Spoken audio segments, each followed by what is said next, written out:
All right. We're live. Episode number 2, Bobby. We made it. We weren't shut down after the first one. That's a positive. Very, very formal opening. Just, hey, we're live. What's up? Well, you guys, welcome to Breaking Big Blue. I thought we were going to get the trademark screaming at us. I was just making sure we're good here. Episode 2, Breaking Big Blue, Giants Nation show. We're both at home this time. We're not in a parking lot. I know everyone liked that. I know the parking lot was a big hit.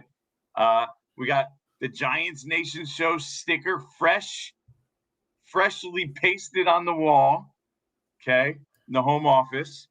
We're going to get going here in a minute. Where's the Tony Award? The Tony Award is in the media room at the Giants facility. Oh, you're leaving it there. I kind of like that. I mean, it's been there. I haven't thought about it. I didn't realize. You think I should bring it home? Are you afraid to show it off because of the gun? It's literally sitting on top of my locker getting shown off in the Giants media room. Okay. What does Giants PR say about that? Nobody has said a word. They're probably just impressed. Yeah, I'm sure they are. What do we got on the docket for episode 2? We have some Jaxson Dart talk. I think the question is now, what now? Like, what we all saw what he did. It's been 2 preseason games. He's lit it up in both, right? This one was an especially good performance. I like that. Someone's calling me Breaking Big Pink right now. Good little comment. But what now for Jaxson Dart? Like, what does this mean?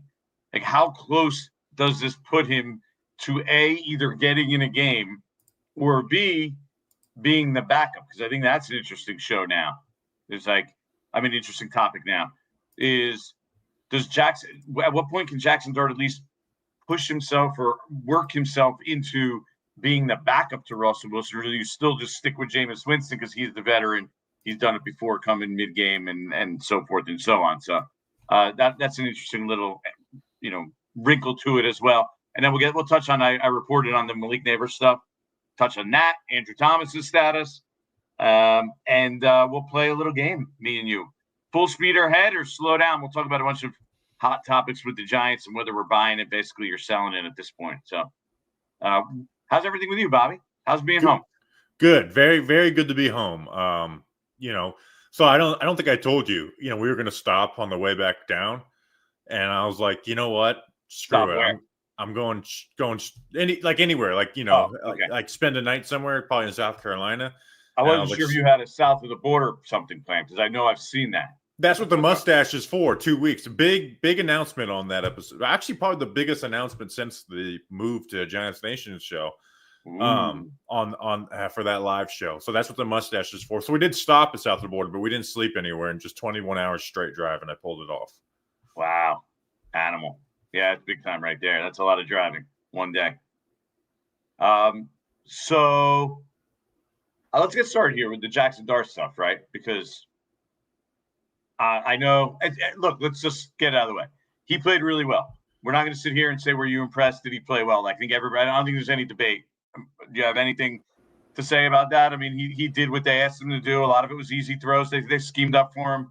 But when they asked him to make tough throws or, go back there and get the ball, in the middle of the field quickly, he did what he was supposed to do. Yeah, I mean, he went 11 of 13. The 2 throws that he missed, one was throwing an alert, and little Jordan Humphrey wasn't make a play. The other one, he got hit at throwing a back short of the Bo Collins, and then he completed everything else. Like, there's a couple little things you can nitpick, but he's doing what he's being asked right now. It's not being asked to do a ton against vanilla defenses, so that's why it's like I'm very happy with his performance. But I think when we talk about don't overreact to preseason, it's not to say, oh, well, this guy actually sucks, even though he's good. It's to let's not put him up with QB1 battle off of these performances. I think that's where you'd say don't overreact to preseason. But like you said, there could be a conversation about QB2 with Jameis Winston, because Winston showed off some of his warts in preseason. But yeah, I mean, they are making him comfortable. I think that's very clear. They are giving him Like I don't think he's ran a single concept or for the most part hasn't run concepts that he wasn't running at Ole Miss, right? They're keeping a lot of the things he's comfortable with. They're doing the things that he's good at and putting him in situations for him to succeed, right? Which is the smart thing to do. That's what the Commanders did with Jaden Daniels. Eventually you're going to have to add more to that, and there's going to be a lot more difficult defenses he's facing. But like, I think making him comfortable is the right way to go about this. No, I agree. And look, they've done that. And now the question is, what does it mean? And to me, the biggest takeaway is, look, it's better for him to play well in the preseason than to struggle, right? I mean, if you have a choice, what would you rather have? You'd rather have him play well and show signs. Like, this is why he was a first-round pick, right? These are the skills. This is the skill set he has. These are the things he does well. And so I think you're getting that. Now, what it means is, to me, it means he's that much closer to getting it. Not that you should start him, but that when things go wrong, and at some point they inevitably do during an NFL season, and the offense isn't going to be the strength of this team, that's the pressure on them to put him in for Russell Wilson is going to be more intense. Like, that's what I think the main fallout from this is that people are just going to be sitting there now waiting to say they got to put in Jaxson Dart. They should just put in Jaxson Dart. If things at any point stumble or go slowly, like if the offense is stumbling along at any point of any game, they'd be like, just put in Jaxson Dart. We need to get Jaxson Dart in the game. Absolutely. And that pressure, if they're not winning game, like there's only one way for Russell Wilson and the Giants to stop that from happening. It's simply to win games. If they are 1-2 or 1-3, those calls are going to happen and they're going to be heavy. How long will they hold off? 0-2. What do you think? Now again, what do you think it's going to be like if they're 0-2? Yeah, 90% of the fan base will be calling for Jaxson Dart to start. Now, that being said, these guys drafted him. They cannot be living willy-nilly like they were in the past with some of their quarterback decisions of like start Locke, then start DeVito, and then actually we're not going to put Tyrod in. Like, this is way more serious than those moments. Like, they need to stick to their plan with Dart. I don't think that means not playing all season. If they're losing games, you should put them in towards the end of the season. But if they rush this along, they've been talking about this plan they have for him. They need to stick to that plan as long as they possibly can. It has not been the strength of this regime sticking to plans. I Correct. mean, go look at some of the things that they've done. The way they've switched up the Josh Zudu thing sticks out to me almost as much as anything. The fact that they insisted he was a left tackle, and then they gave up on that in one game, one half of football, basically. And I'm not saying they will. What I'm saying is they should. This preseason make them feel like they can accelerate that process or change what their plan is, because it's been good, but it is. They're giving him stuff he's comfortable with against the most vanilla of soft defenses. It's just what the preseason is. But let's just forget the preseason for a second. He has looked better as the summer went along as well. Like, you're seeing it in practice as well. You're seeing him improving, getting better, making strides, building off things that, mistakes that he made earlier in camp. So I think they probably feel more comfortable with him being able to go in a game now than they did 3-4 weeks ago. So I do think that factors into the equation. And look, I agree with you. They shouldn't. They should stick to whatever their plan is. But think about what happened in Buffalo when they were in Buffalo.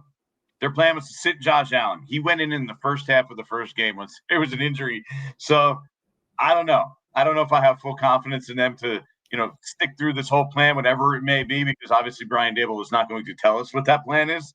He loves to tell you he has a plan, but never really telling you what the plan is or giving you any details of what the plan would entail. Like, that's sort of his MO here. Then he'd have to be held to it, and that's not going to happen. Right, but I have doubts whether they'll be able to stick to it. If something happens to Russell Wilson, I don't know. The more Jaxson Dart succeeds, the more it means that I see them going to him. And how about this? What do you think about the idea? If they started the season right now, I think I'd still probably lean towards Jameis Winston to be the backup, but I don't feel 100% certain on that at this point. How do you feel on that? Well, at least from a PR what like spin on that from there is like, hey, we didn't put him in because we're rushing his development. We thought he would give us the best chance to win after Russell Wilson. So if he doesn't perform well, you can put him back to the bench when Russ gets healthy. Where if you just decide to start him, you can't put you can't put that back in the bottle. Where I think that I'm fine with that. Now, I still would not want to rush that process along. But experience is good, and handling that mentally is a part of it, right? Even if he does play bad. But I also don't want to put him in there before he's ready. Yeah. And Noreen Schmidt on the side here is asking, and I think this is a common question, was something I wrote down I wanted to address here. What if Winston is traded? So, look, I don't think the Giants' intention is to trade Jameis Winston. I know that they really don't want to. They like his leadership. And part of why he was signed here, and I've talked to people about this, is that he signed for 2 years. In an ideal world, Jaxson Dart is the starting quarterback next year, right? He's their starter, full-blown. Jameis Winston is around as the backup at $4 million. Now this offseason comes around. They don't have to address the quarterback position at all. They're in good shape. They say, let's go deal with other things, right? And $4 million for a veteran backup like Jameis Winston, not a bad deal, right? So you're sitting in a good spot next year. So unless something really good comes along, and I don't know, can you really get that much for Jameis Winston? Like, what's his value at this point? Late round draft pick at best? Well, is there people calling about Winston? Because this has been like a hypothetical since Cam Jordan said in the offseason. Is there people actually calling about Jameis Winston? I haven't heard anything specific yet, but these are kind of things that, I think there's a lot of conversations going on behind the scenes consistently at this time of year where GMs talk and they're scouting and scouring other teams. And then the conversation goes, hey, I'm sure at some point this happens to Joe Schoen, is would you be open to trading Jameis Winston? And I think his answer at this point is still going to be, not really. It's not my intention. I mean, unless something like blows me away, they would like to have that contingency there just in case. Let's say Russell Wilson hurts his calf this week. You probably don't want to throw Jaxson Dart in there. You still like to have Jameis Winston as a contingency plan. Let me ask you, like I mentioned. Let me ask you this, because Jaxson Dart has operated as QB2 since day one of camp through all preseason. Are we 100% sure that Jameis is their QB2, or is Jaxson Dart just their QB2? Like because sometimes we'll talk about he's giving them these reps, but eventually to Jameis. Like, I remember the Banks flawed in many OTAs. It's like, oh, well, they want to push Banks, and then you get to camp, and it's like, this is a way more legit battle than we were giving it any credence. Yeah, no, we don't know that for sure. But they do give Winston a second team rep still, like every time, right? He gets like one rep. Like it goes in like usually groups of 4. Yeah. So get 3 with the second team, and then Jameis will get 1. So they are keeping him as part of that second team, I would assume. Although we haven't, they're not going to admit this. I would assume that's because of what we're talking about here, because they want him to be working at some with that second team because, he sort of was their original plan. Now, maybe that changed. Maybe Jaxson Dart showed it more than they thought they would at this point. We don't know the answer to that. I'm not sure anyone's really going to know the answer to that until we see it on week 1.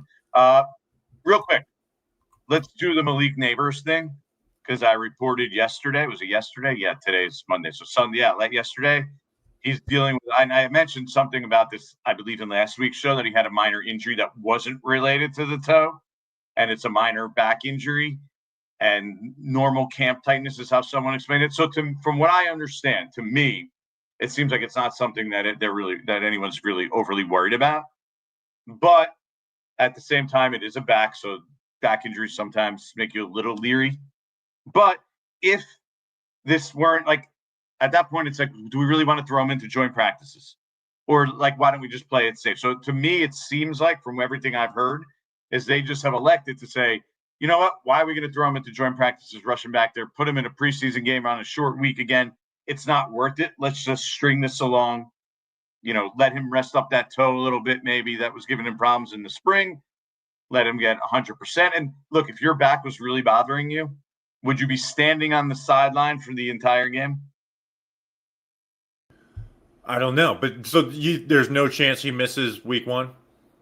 I mean, there's always a chance, but just from what I've been told, it's not anything that like this current injury is not keeping him from week 1. Yeah, something would happen. I think have to happen at this point for it to get worse in order for him not to be ready week 1. Also, Andrew Thomas seems to still be trending towards week 1. We'll see if he comes back, but that's also, all I've heard on that is positive things so far still. And so when is he going to come off PUP though? That's the thing, is when is he actually going to practice and get some, because they've only got a handful of fully padded practices left. And then I don't forecast him playing this Thursday right? Yeah. I mean, we'll see what happens tomorrow. The Giants practice. That's like their one real practice this week.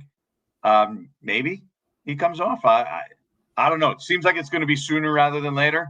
And he's still trending towards week 1. But like you said, until we see it at this point, you still have to be a little bit concerned about it. Again, a foot injury also not a great thing for an offensive lineman, for a 300+ pound guy. Not ideal. But again, I don't think either of these are something that the Giants at this current moment, at this current time, and we're talking about Malik Nabers and Andrew Thomas. And look, we saw the Giants offense last week against the Jets in the joint practices. It wasn't very good.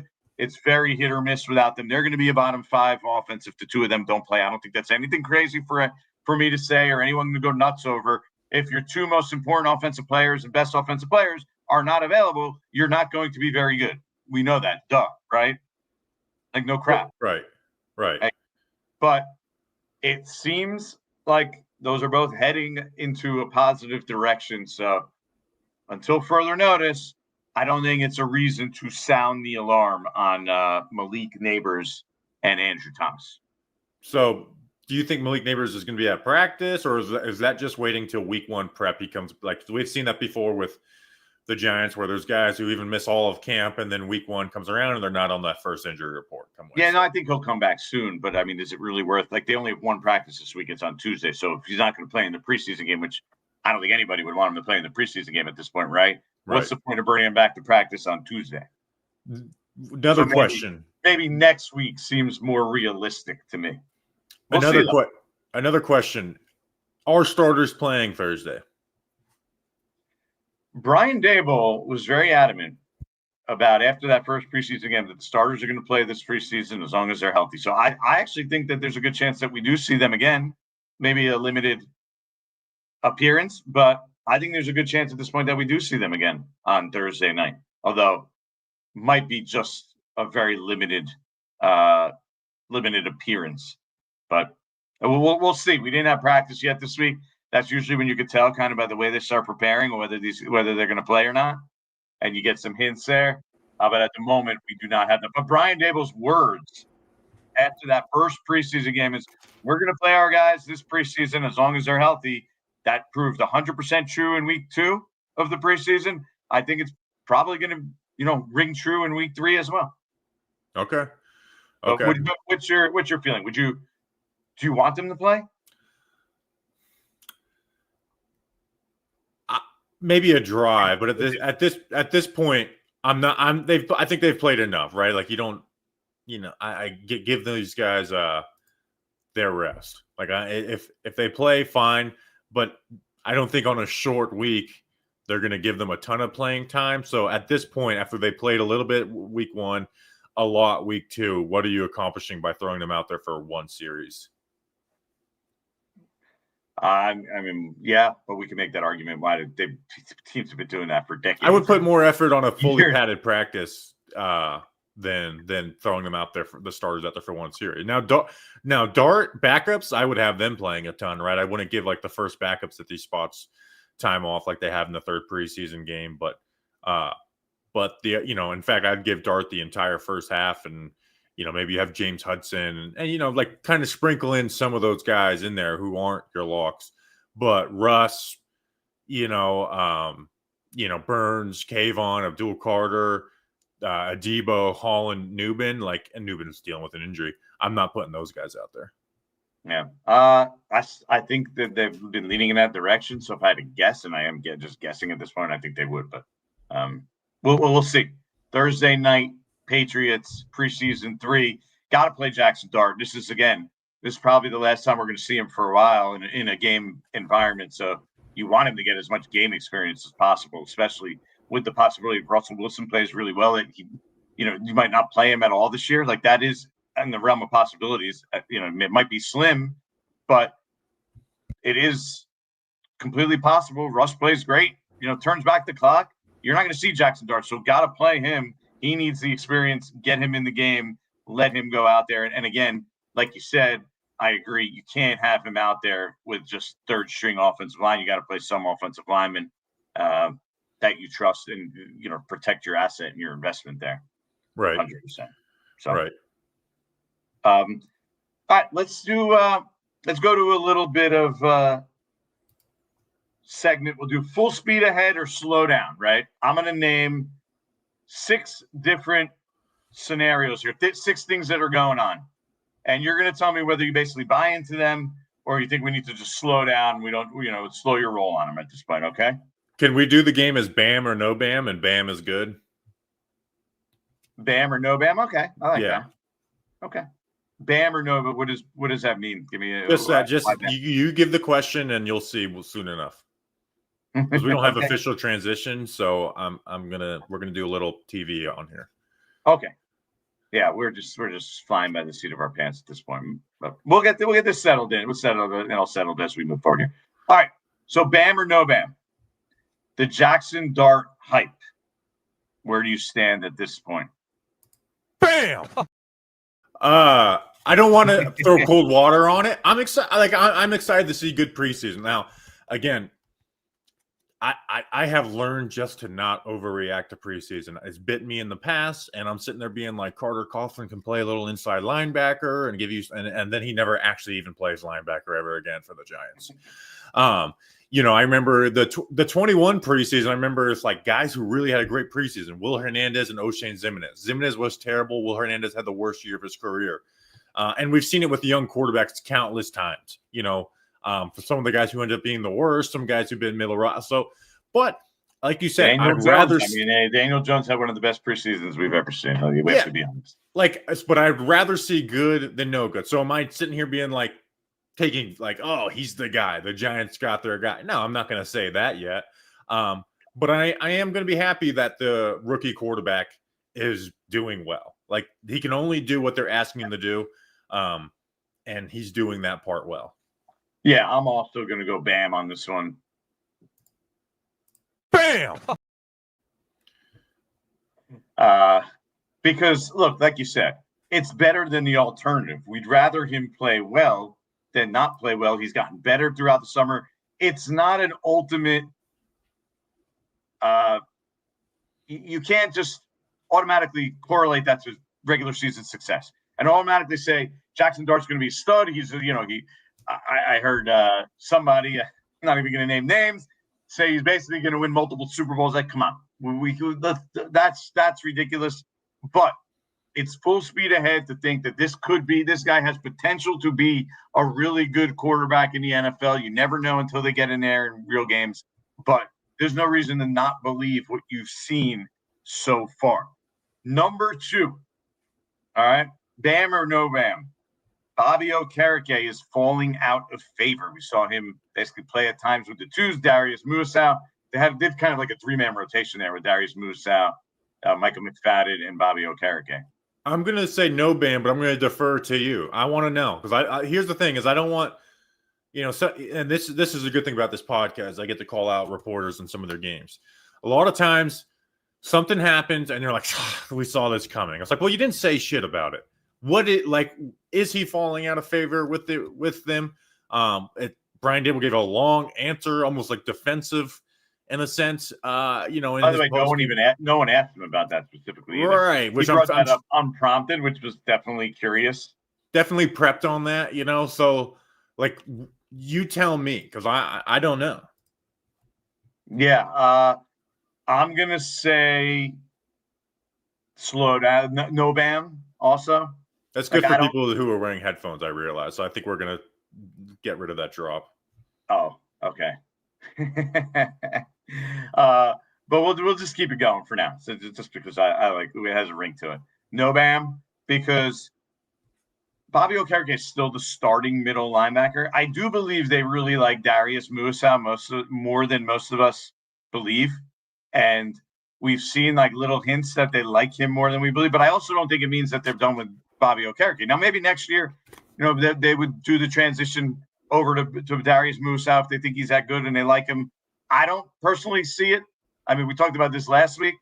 I don't see him as being this. Well, he's a starting middle linebacker in the NFL right now. That would be a little scary to me. You told me he's starting a middle linebacker for the Giants, but I don't think. Look, they still went throughout this whole preseason. Bobby Okereke is a respected guy in that locker room. There's been nothing that tells me they're moving on from him now, or even they tried in the offseason, even though I know that was kind of a rumor that was out there. I even had a conversation with him about at one point. He heard that kind of stuff too, but he had never heard anything definitive that was true. And so go rewind. He had heard and they were. Well, there was a lot of online rumors. That's what I meant by he had heard. Like he had seen people suggest that out there in public. I brought it up to him, to be fair. Ryan Dunleavy on the Giants Nation show brought that up, so it's making waves. So what did he say to that? Yeah, I mean, he kind of saw it and heard it in online and in the media, but it was nothing that he saw there and to be any validity to it. Okay, just from his perspective, like nobody from the Giants said anything to nobody from the league around the leagues came back and said anything to him. Like he thought, they were saying good things to him in house, and he was having conversations with Shane Bowen, and there's no little clues out there that says they were actually legitimately shopping him or wanted to get rid of him. And if you think about it, they weren't really going after another middle linebacker. So, yeah, maybe they do like Darius Musa, but I don't think to the point where they're ready to turn it over now. Bobby Okereke is a captain. He's a very respected guy in that locker room. So I don't buy it at this point. So, okay, good. That's good to hear because this Darius Musa stuff that you guys keep bringing up to me scares the shit out of me. Yeah, I think they just like him maybe more than people on the outside realize. I think that may be just what it is at this point. But Evan Neal, Bam or no Bam at this point? How do you see him as a real threat to be the starting right guard? No Bam. So I did a film breakdown on him on his game at guard, and if people want to say, hey, it's his first game at guard, you can't take too much away, fine. But here's one thing we definitely want to take us. He was not good. Like, he was bad. The fact that he didn't – now, he's not playing against defensive ends one-on-one, so he gets a lot of double teams, a lot of times where he's not covered at all, and he's just looking for help. I thought he was bad in both the pass and run game. Even his plays where it wasn't bad, it certainly wasn't good either. I don't think he should even be the first backup. I thought there was some decent things and there was some bad plays. Like I didn't think. But there was no good plays. Like again, that's what I was hoping for out of Evan Neal, and that's why he was my number one guy to watch in preseason. He had a good play when he pulled one time. It was the draw by Dart. He rode the guy. He pulled. But that's not impressive to me. So. To me, it is for him because my biggest concern with him is moving in space and getting out into space. That's where I definitely don't think he thrives. But I agree with you. Didn't blow me away. There was nothing there that said the Giants are going to fully trust him to be their starting right guard. That one rep where he did basically complete whiff, like those kind of things. So get extreme negative plays. Like they had their trust is not going to be fully there with Evan Neal, what it is with Greg Van Roten. They could trust Greg Van Roten, at least this is what I think they believe.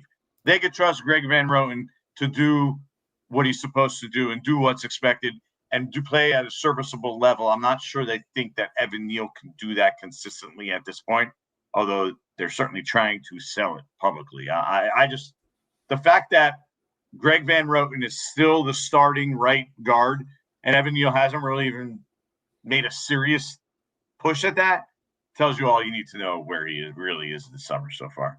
Right. Yeah. So the big no Bam for me. Yeah, no Bam. Elijah Chapman at fullback, Bam or no Bam? It's a mix because if he can, I would say Bam. By the way, I think that you see some of the things there. Dable said every time he hits someone, he breaks his face mask. And I mean, well, that's part of the no bam. Use your hands. You use your hands. You have hands. But that's his way of saying he's doing a good job. So I think they're going to stick with this, and I think it's something that we're going to see at some point. Decent amount this season. By decent amount, I mean a few plays a game here. Well, and there. A few plays. Let me say this: over under 9.5 snaps at fullback this year for Elijah Chapman. They don't use a fullback. They just don't. And I understand it's not just about a roster spot. Two plays a game. Well, but a roster spot, he's running with the first team. Like, they like him at defensive tackle. No, but what I'm saying is it's not like he doesn't use a fullback, and it's not just because he doesn't value it enough to keep a raw. Like, he just doesn't use the fullback. So I think it's something they're trying in preseason. That on the board. I'll make a board here of here's what I'll say. I don't think it happens. I don't think it happens anywhere outside of like the 1 yard line or like a 4th and inches. Yeah. And even then, like they got to train him at it. Like, he needs to train at it, and you can't just throw him out there and say he did well in college. So I would like them to take it more serious and do it. But have we seen him in practice really working on his blocking and stuff? I just don't know if that's happening. So you basically have a no bam, and I'm closer to bam. I want it to be a bam. I just don't believe it will be. You don't believe in it. So yeah. Bo Collins. We'll do them together. How about Bo Collins and Turbo Miller make the 53-man roster? Oh, well, here's the caveat with Turbo Miller is Skattebo. Are we at a point where Skattebo might start the season on IR? Like, what have you heard on Camp Skattebo? He's getting better, not that far off, but you're also not going to want to throw him right in there and try to ramp him up real quick. You probably have to play it on the safer side. So is there a chance in an ideal world, I don't think you have to put him on IR. And then he has to miss what, 4? I think 3 or 4. I can't remember off the top of my head. 4. So I don't think that, I think he can be back before then, but at the same time, you might just want to play it safe and not mess with that. Because look, here's the thing with Camp Skattebo. That's what I told it was Camp Skattebo. Is that he injured his hamstring, right? Then he sat out a few days, came back, and had a setback and aggravated it. So now you're at the point where he already made it worse once. You have to be super careful that doesn't happen again, right? And he hasn't practiced yet. You're going to have a few weeks at least until he gets back to being able to get on the field. So for that reason, I'm a bam for Turbo Miller, and I'm also a bam for Bo Collins. I'll put the over-under on Bo Collins at 2.5 catches this year and take the under. But I do believe from when you're getting those first-team reps, and same with Turbo Miller, and you're able to play special teams and help out on special teams as well, I think he'll sort of be in that why am I drawing a blank on the wide receiver that got injured from Missouri? This year? Undrafted rookie. What's his name? Out of Missouri. Bo Collins was the one who got Missouri. You got Juice Wells, Daquan Felton. No. A couple of years ago. He got injured early in camp. He has 3 names. Who's the wide receiver that's out for the year? He tore his Achilles. You're thinking of Bryce Ford Wheaton. He's West Virginia. West Virginia, right. Sorry. I threw you off with that. You might be thinking of Dorial Green Beckham from Mizzou. I still believe in Dorial Green Beckham. I think, I got the wrong. Bryce Ford Wheaton, right. Everyone's helping us out here. I think Bo Collins is sort of going to be in that Bryce Ford Wheaton type of role, and he's going to make the 53 at this point. I think so too, and I think he's built for that, right? Like, he's a smart player. He's like a solid route runner. He's not the fastest, but he's got a big body. Like, he's built for. He's big and strong. Yeah, he's built for special teams. He could help as a blocker. You could put him in as a wide receiver. I think that's what they really like him as, is his ability to block. And you saw that on the first play the other day. Bo Collins is in there. He's basically in there just to block for a running play, and then he came out, and I believe, was it Sahai then in the next play? So after his 80-yard catch, he had 2 nice blocks at the goal line. Here's where I think Bo's going to make it. Do we get to a point where Bo is actually wide receiver 4 over Jalen Hyatt? We can't call him Bo. Why not? Because you already have another Bo.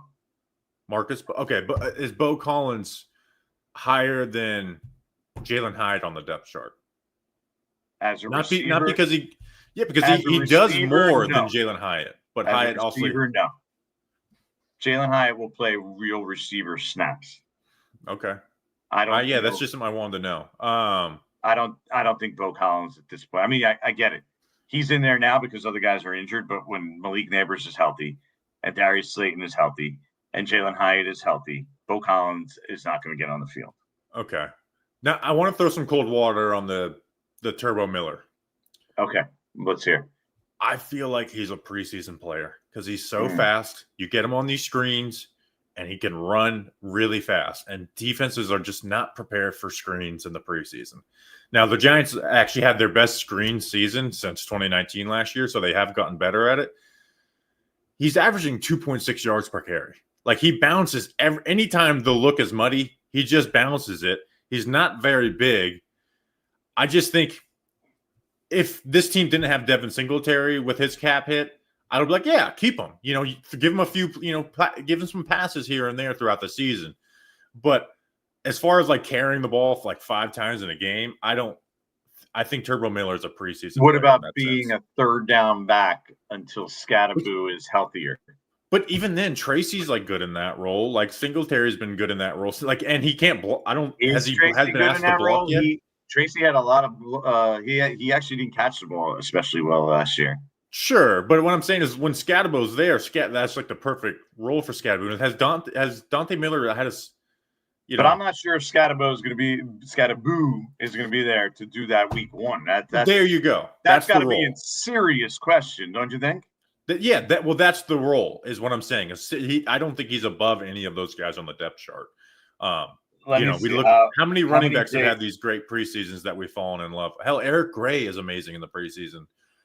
He's just not here to do it again this year. But he's averaging 2.6 yards per carry.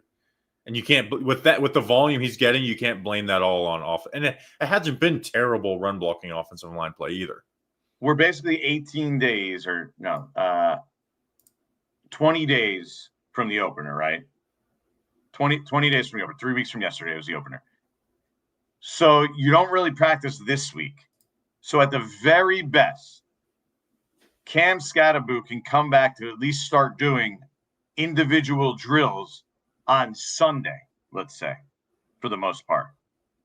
Now you're looking at 2 weeks to get ready, coming back from a hamstring injury that sidelined you now for almost 3 weeks.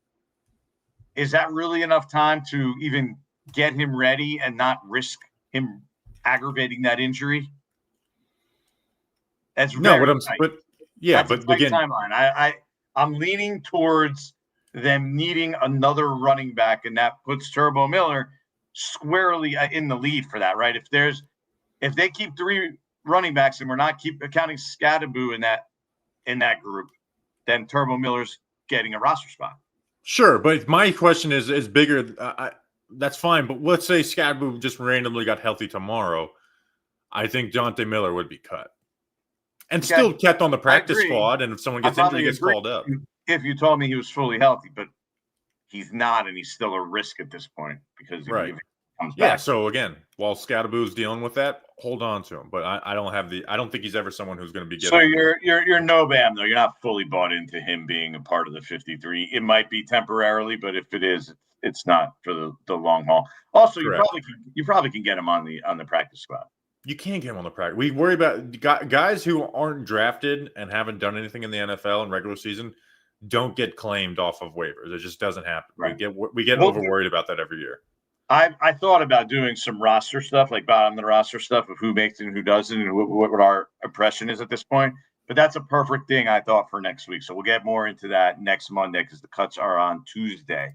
So that'll be the time when we're talking about that the most, and it'll be extremely relevant in the moment. So we'll get to that next week. In the meantime, Bobby, let's get to some questions.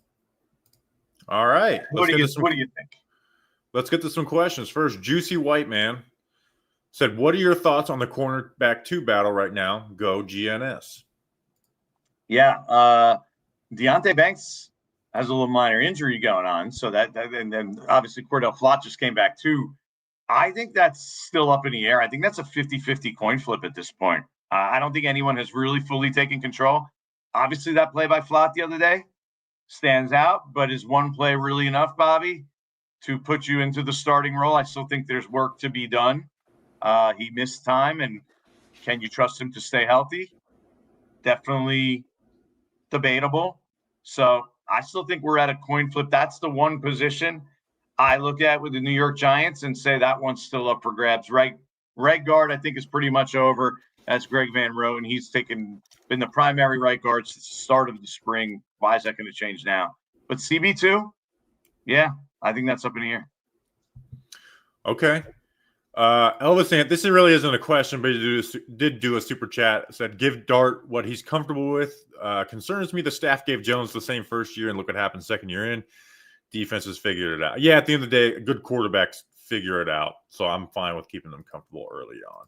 Yeah, you want him to. I think the positivity and the mindset part of it and the confidence is a significant thing. So you should want him to feel as much comfortable as possible because, man, it's for all rookies. Everything is just thrown at them and crazy in that first year. And that's even 5 times over for a quarterback. So you just want to make it as easy as possible year one. You could trick it up and make it harder as we go along, but man, keep it easy year one. Yeah. Pat Hanlon asked, any word on the Giants trading for Witsa for position? We hit that earlier in the show, Pat. Thank you for watching. Yeah. I don't see that as being something the team is searching for. I think we should definitely put it that way. Antonio Vidal says, do you expect Kayvon Wallace to make the team as fourth safety? He was signed when Anthony Johnson wasn't healthy for camp and was waived. Do you think that's Kayvon Wallace's job or Raheem Lane's job? I think it's Kayvon Wallace is a guy who has started games for Shane Bowen, but it seems like he's never really been in the mix for that fourth spot. Yeah, I think Kayvon Wallace is the leader for that, but it's largely contingent on his health. He was banged up and he didn't play in this last game, right? And he got banged up last week. So that could definitely alter that situation. But if they're healthy, I think it's Kayvon Wallace because he's known as a pretty good special teamer also. So I think the Giants could find something to do with him there, and they could trust him in that role as a fourth safety / special teams player. Okay. Frank Buffon says, what happens with DeVito? And before you answer that, I want to add to that question. As part of this is I'm going to give you assignments. And I know it's not the most pressing thing. And DeVito, I think, actually had the best throw of any quarterback in the preseason so far into the Giants. That throw at the end of the game, no one paid attention to it. Down the middle of the field, the seam throw. NFL Network was split screen for it. It was like a big boy read and a big boy throw. But obviously his time on the actual roster, it's coming to an end in the next couple of weeks. It's not typical to keep the fourth quarterback on the practice squad, but DeVito's not a typical spot. He does have a big fanhood. I think it's dwindling a little bit because the Giants have, other quarterbacks that people get excited about. But can you find out if the Giants are actually interested in keeping him as on the practice squad and if he would be interested in that? And I unironically think he should go to the Jets because he's better than Martinez, the other QB they had out there, and Tyrod's injured. There will have to be a conversation that's had of whether it's good for DeVito, and he thinks he wants to stay because there's obviously that fan base and the money off the field that comes with being in New York, that if you go somewhere else, it wouldn't be there. But at the same time, he's a competitive guy, and I know he would like to play in this league, and he thinks he could play in this league. And by the way, I think he could actually play in the league, but whether it's as a 2 or definitely number 3 guy somewhere, he's better than a lot of number 3 quarterbacks out there, including, like you said, the 2 guys on the Jets. There's no doubt about that. But what would you think of Tommy DeVito as the permanent co-host of Breaking Big Blue presented by Giants Nation show? We would need to pony up a lot of money. Wait a year. Wait for things to dwindle out a little bit, and then that number might go down a little bit. Or it could just raise. You see some of the Italian Instagram people, like the Scarlatta twins, and then I forget the guy who does he does like the food reviews. Yeah, the food guy. Yeah, they include him and stuff, but he doesn't say anything. He kind of just sits there. He's like, Silent Bob. They just to have DeVito in their videos.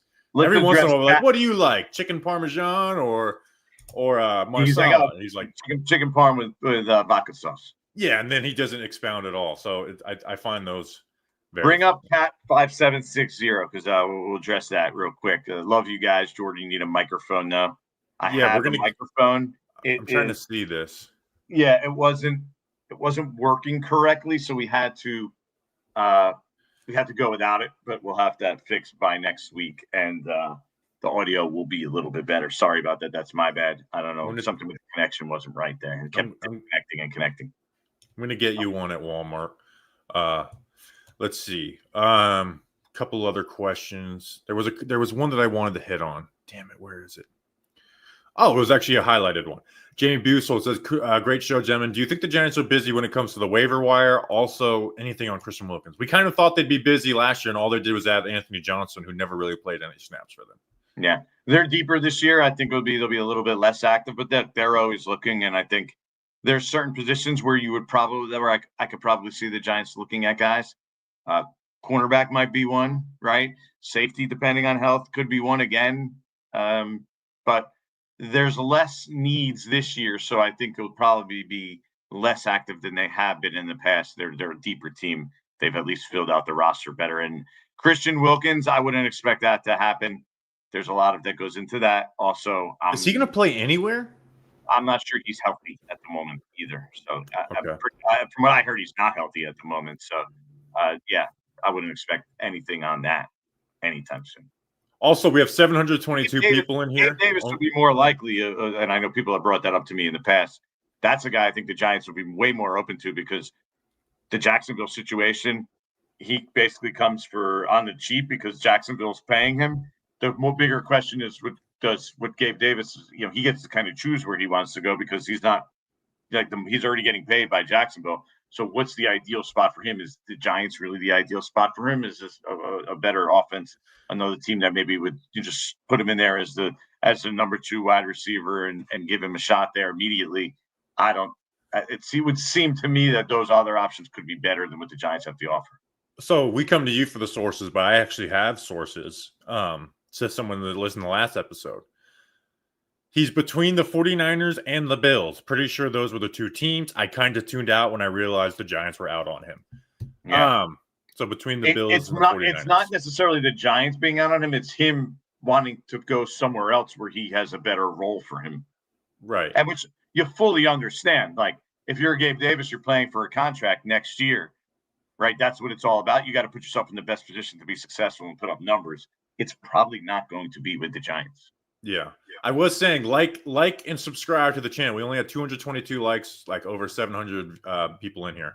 Antonio Vidal, he knows how to get me going. Thoughts on Marcus Bowe exclusive playing left tackle this past game compared to the Bills game where he played right tackle and left tackle? Is that anything you make out of that? Is he in competition for James Hudson for the swing tackle spot? Or is it just a coincidence? I think just opening it up for the possibility of him being the swing tackle and putting him there at left tackle. If something happened to James Hudson, he was banged up. But I think James Hudson would still get the first crack at it right now. But Marcus Bowe they needed to make that a possibility because that's going to be part of his role this year. He's a backup tackle, right? So he needs to be versed at left and right. So that the idea was to get him in at left tackle this past game as well. Yeah. Tom Tighe, a comedian. Let's see. Let's get a couple more questions in here. The good old Mike Hunt. You want to do him? Oh, he's a great. I didn't see Mike Hunt. How does tight end play out at cut that? Good question. I mean, your name. Thank you, Mr. Hunt. I don't even see that question, but yeah, answer that. How does tight end play? 7:44 p.m. How does tight end play out? I think that's gonna be an interesting one. The thing is, I think Thomas Fredoni's been a little uneven.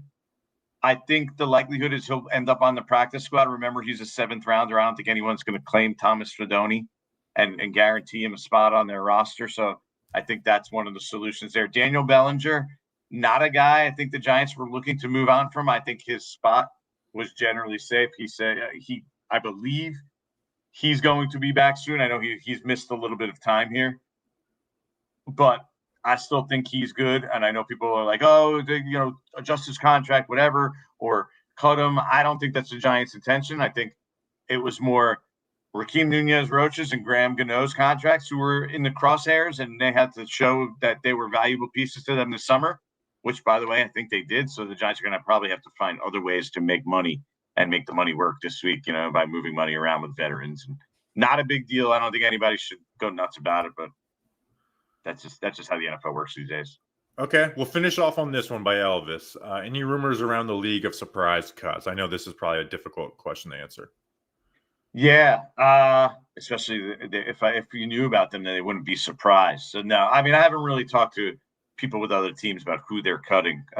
People on other teams that I'm friendly with, they don't really tell you who they're going to cut. That's not how the conversations, at least from what I'm talking, work. So that's a tough question to answer.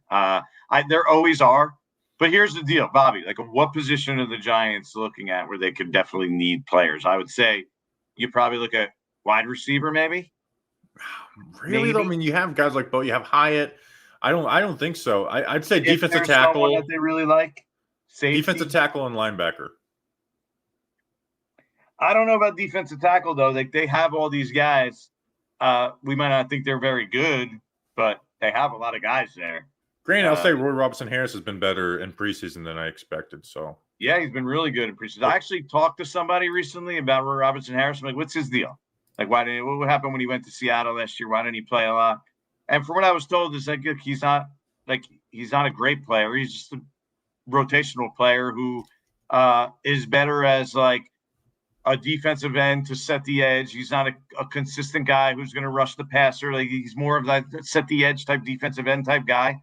And as part of a rotation, if you have to use him too much, you can kind of see the warts. But and I think that's what we've seen so far in the preseason is that's kind of where he kind of shines. So I think he could certainly fit that role with the Giants. That's what they need. They need a defensive and defensive lineman to play that role and set the edge and be tough on running downs. Like that's what they need.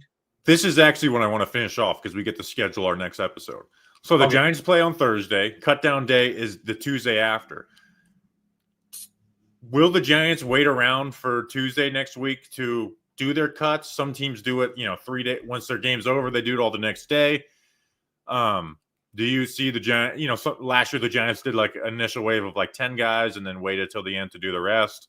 Yeah, I'd say the majority, they're going to wait till the last second. If you remember, they didn't even tell you what they were doing. They were juggling their roster with injuries and they up until the very last minute. Didn't even know till some of the moves until they came out on the wire, which was like at 8:00 at night that night. Well, the difference is they played on 2 days later than what they did. Yeah, but I think they're still going to try and juggle the roster with as many, putting guys on IR like they did last year. I don't expect them to make the most of there'll probably be a first wave like there has been the last couple of years, but the last one, the final cut, I think they'll drag as long as humanly possible. Can you work on getting one player for me to report to being cut? Because there is some players who get cut that I could talk to, but I don't want to be like, hey, when you get cut, can you tell me? I'm more asking them when they sign to the practice squad. I know you gave me Matt Cole a few years ago because I had, because he played both sides, and I did a Cole World, but he could land on the practice squad. I didn't remember that. Did I really? Yeah, I asked you. I was like, guy. Yeah. You're not really a good guy, but we like each other because we're both not good guys. All right, finish. Well, that's the joke. That's the joke with the B guys is that I get along with kind of the bad guys in the locker room because I can relate to them. Very, very true. All right, won't you shut us down? All right, like, subscribe, tell your friends every week, Monday, 7 p.m. Not every week because like Labor Day weekend, we probably won't do Monday night. We'll probably do a different night, but you get the point. Almost every Monday, Breaking Big Blue, Giants Nation show, combination collab. Stay tuned. See you next time.